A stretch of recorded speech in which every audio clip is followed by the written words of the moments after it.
Hello audience. In this video we're going to start working on the Impala. Now like I said before, the transmission is the biggest problem on this, so I'm going to take it apart, explain what it is, what's wrong with it, and what I plan to do with it. So let's get started.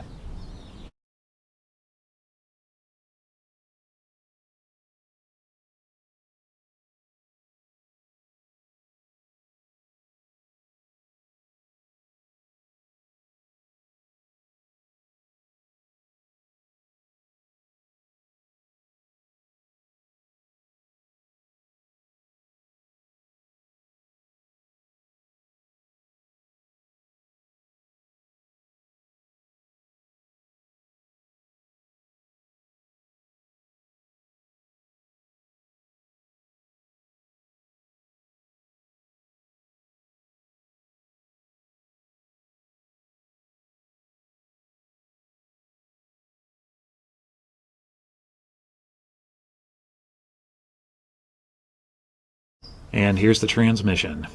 This is a Saginaw 4-speed manual. Now the history of it is somewhat bizarre. The way the story goes is this is out of an 82 Camaro or a 78 Oldsmobile. I'm not sure I believe either one of those. It was used in the drive mechanism for an amusement park ride for a while. There was a sprocket welded to the input shaft and to the slip yoke, which I had to remove. It also had a few extra mounting holes drilled in it, which I capped off. I used this pretty much just because I got it for free, and it looked like it was in good condition. And it worked for several years, but it had a few problems that have since gotten worse. It jams really bad in neutral and in gear. It has a lot of backlash. The clutch chatters really bad, which probably is not the result of this, but it's still a problem. The shift linkage is made up of mismatched, worn out, and homemade parts. As a result, is really loose and sloppy. The clutch linkage is pretty much the same thing, which is why I'm keeping all this off cameras, just because I'm embarrassed at the bad workmanship I did with it. I'm not the biggest fan of manual transmissions, and even if I were, I wouldn't want to use this anyway because it's the wrong one for the car. But it was already working. The drive shaft is already made for it, the transmission mount is in the right place, I already have the console for it. So if I can fix this with just a few parts or a rebuild kit, I'll throw it back in just because it's convenient. But if it needs more than that, I have a plan B that I'll mention if we get to it. Okay, I found one problem already. Put it in gear. The input shaft has a lot of end play, and it kind of turns when you try to turn it. So it's either got a broken thrust washer or something like that. There's one thing I forgot to mention. This leaks really bad from everywhere.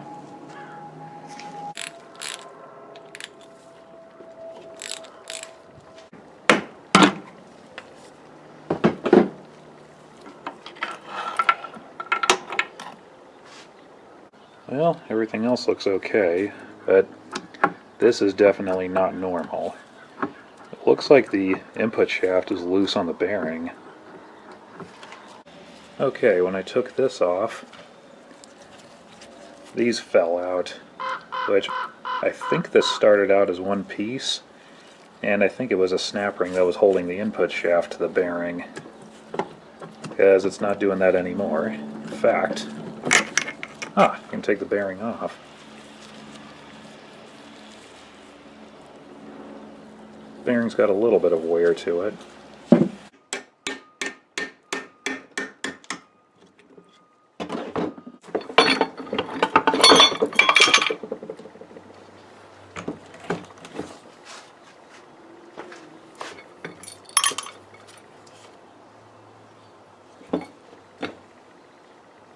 Here's another possible problem.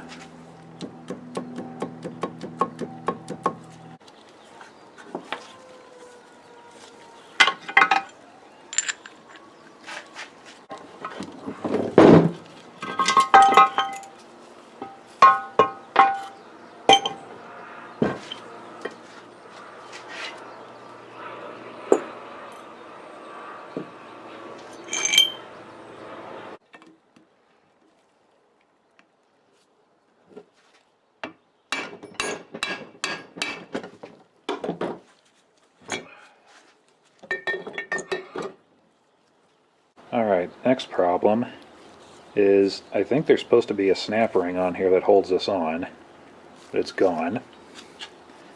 I found bits and pieces of this in the housing, which I assume that's what it was. Now it looks like the input shaft was riding against here and peened it over, because it won't come off. I'm not sure what I'm going to do about that. I took this over to the bench grinder and ground that edge off of it, and didn't nick the rest of it up too bad.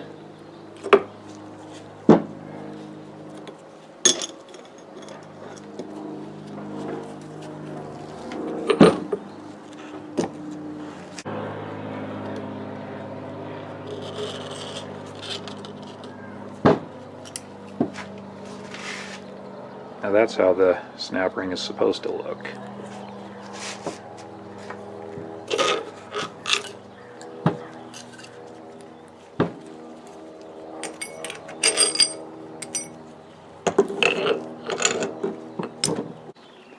So here's what we found.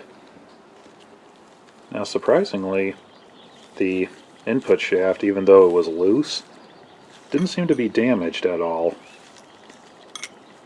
The brass ring for fourth is pretty beat up, but I think that's from the broken snap ring trying to get out.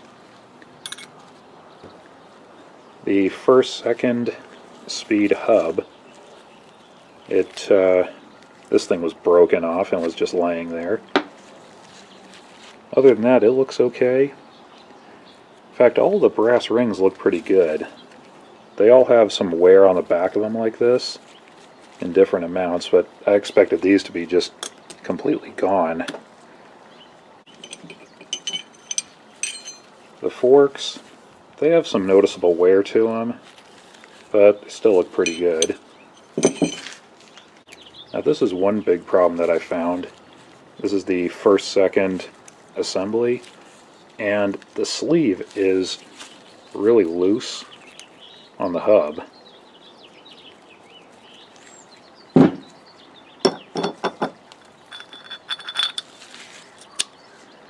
The third and fourth is also kind of loose, but not as bad. Also on both of these, I noticed the teeth inside of them.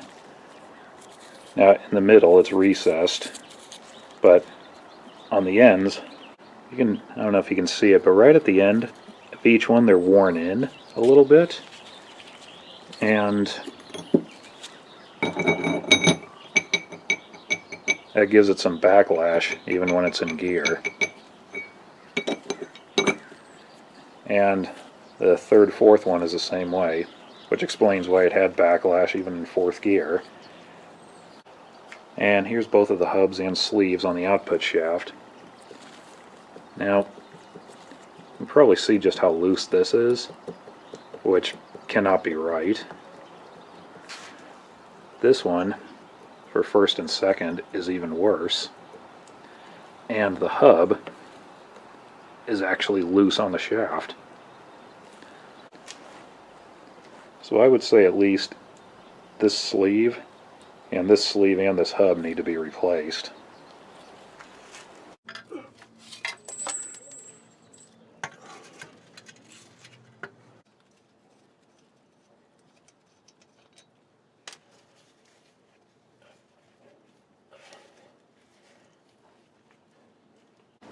And here's the flywheel. As you can see, it's got some good use to it. I'm not sure I would reuse it in that condition. Here's the inside of the pressure plate. Now, one thing that kind of bothers me is up here, there's a lot of heat marks like it's been used, and then down here, you can still see the machine marks like it's brand new, which implies it had uneven contact, which is not good. It's a few days later. I've done some research and I've discovered that most of the parts on this that are worn out or broken are available new. Not quite everything, but with a little imagination I could probably renew this and make it work. But as much as this needs, plus the flywheel and the clutch either need to be reconditioned or replaced, plus the shift linkage and the clutch linkage being a mess, all of this is just more than I want to handle right now, so I'm going to move on to Plan B. And this is Plan B. This is a Turbo Hydromatic 400 that I got a few years ago. Now, when I first considered replacing the transmission, I kind of wanted to get a Power Glide for it, just because I have a thing for weird, quirky, unconventional automatic transmissions, and they actually did make a heavy-duty Power Glide for the big blocks. I didn't think I'd be able to find one, but what surprised me is finding a Power Glide at all for sale was pretty difficult, and finding a complete rebuildable one that I didn't have to pay Chevy prices for was almost impossible, at least in Southern California. I found this one at a local junkyard for about $300, and Chevrolet actually started using these during 1965, so it is authentic. I checked the number on it a while ago, and this was originally used in a 1971 Chevrolet 3/4 ton truck. That's not very important for our purposes. From my research, even though there's a bunch of different variations of this transmission, they're all made for the same horsepower, the same weight application. They all have the same gear ratios. What is important is it has the Chevrolet bell housing, and it has the short tail shaft housing on the back, which is what we need for this car. The big reason I bought this is because it appears to have already been rebuilt. I say that because the torque converter has been painted bright turquoise, the torque converter seal has been replaced pretty recently, and it has an aftermarket adjustable modulator on it. Even if it has been completely rebuilt, still that doesn't really mean anything. I can't imagine why someone would throw away a perfectly good rebuilt Turbo 400. So before I try installing this in the car, I'm going to take it apart to a point and see what's inside of it, starting with the oil pan. And if I'm reasonably confident that this thing is going to work, I'll just put it back together and try using it.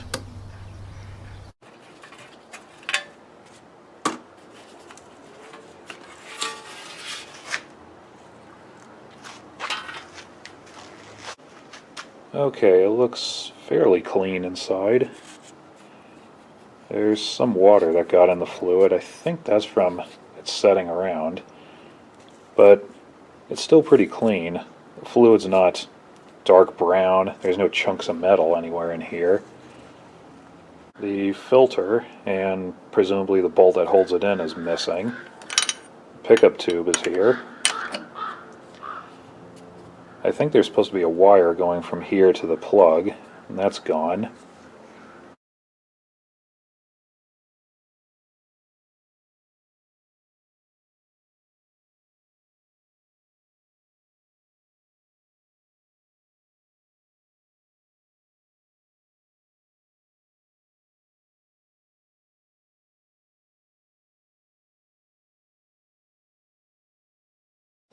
Okay, I did something really stupid.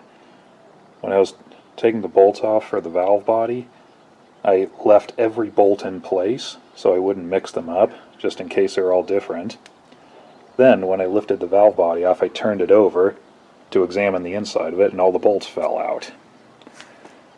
Luckily, it looks like they're all the same, so I don't think that'll be a problem. But looking inside here, this gasket is still pretty good. Now, when I started loosening up this housing for the servo, all this fluid started coming out of here, and it's all really clean red fluid. It's not dirty at all, so all this water contamination, that was just in the pan.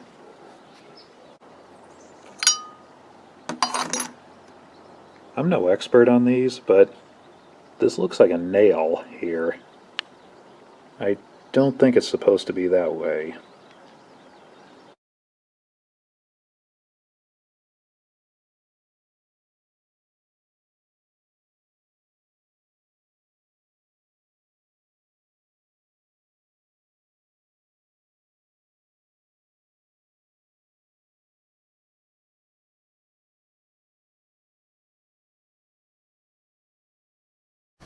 I made a few discoveries.